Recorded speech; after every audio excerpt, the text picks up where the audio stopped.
Orpheus Down series.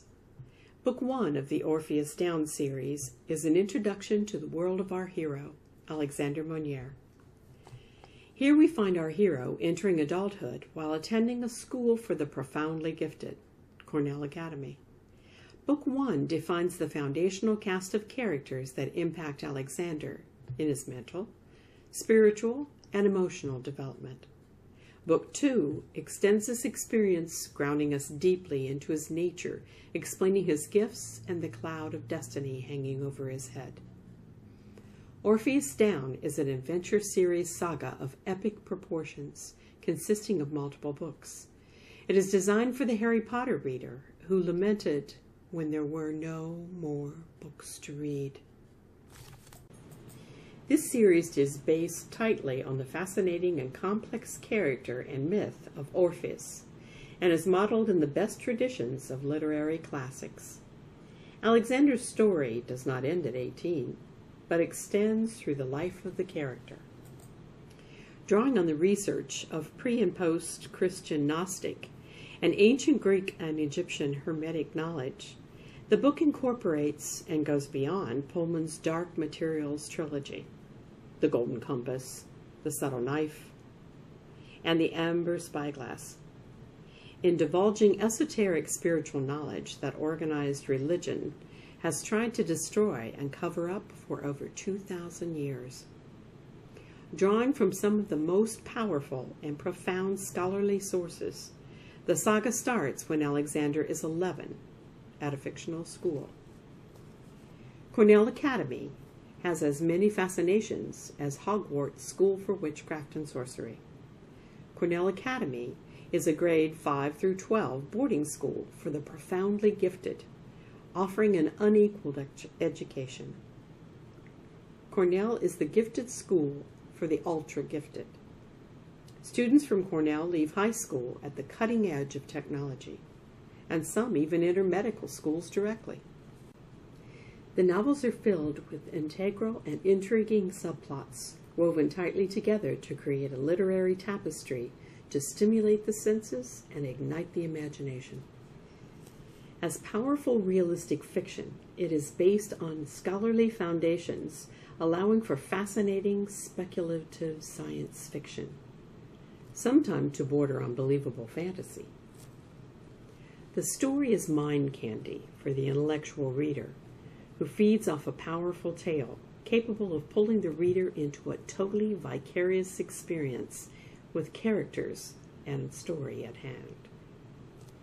Politically, the nature of the book involves the characters in the issues of the day, tearing at the minds of people everywhere, because the first 3 books are immersed in the world of high school forensic.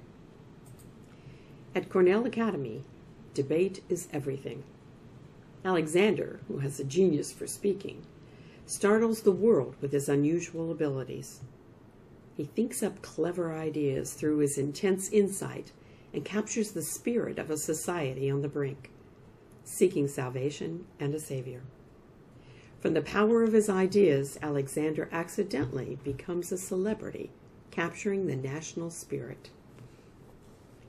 Alexander's world is full of secrets and people operating off the grid with agendas of their own that are vital resources in Alexander's education and survival.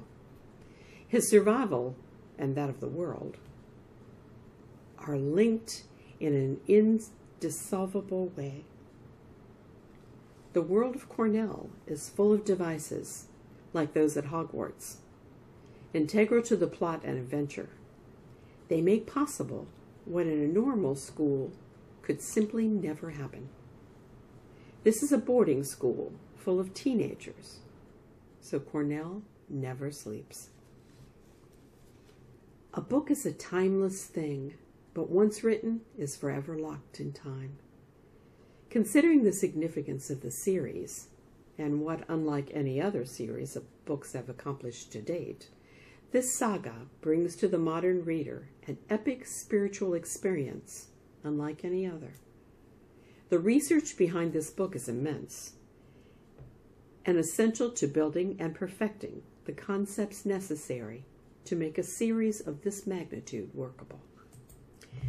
The science addressed in all the books is as fascinating as the politics.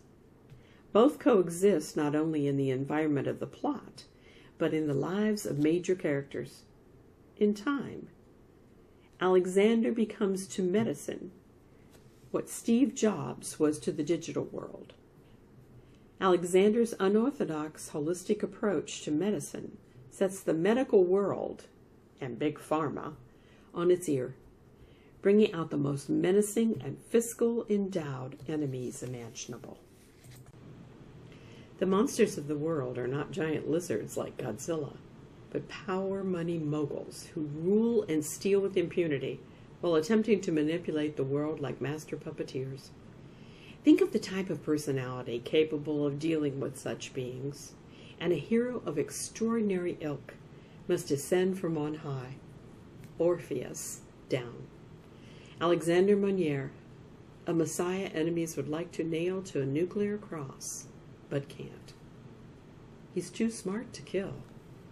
The reader knows why he is so capable, because they grow up with Alexander like they did with Harry Potter, and adopt him into their heart because he is a hero you pray to God exists and hope God answers.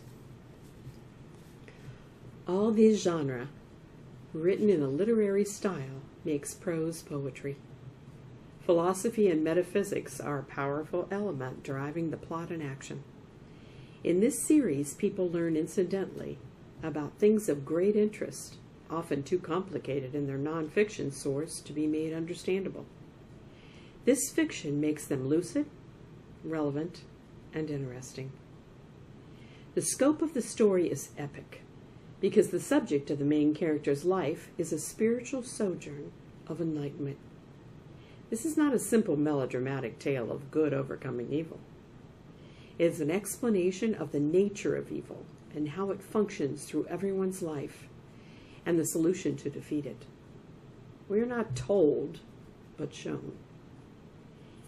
Things we were never told nor ever studied, vital to our essence and existence, are made manifest. Alexander is the hero who can't help but battle evil in doing the ultimate good, because he is the boy who cannot be scholastically tested. His real tests come when, as an adult, he has to battle the most savage monsters of modern times. He is Orpheus, down to save us, help us, and guide us. Alexander Monnier, the boy who grows to be a man for all seasons, valiantly fights for all as the world falls apart.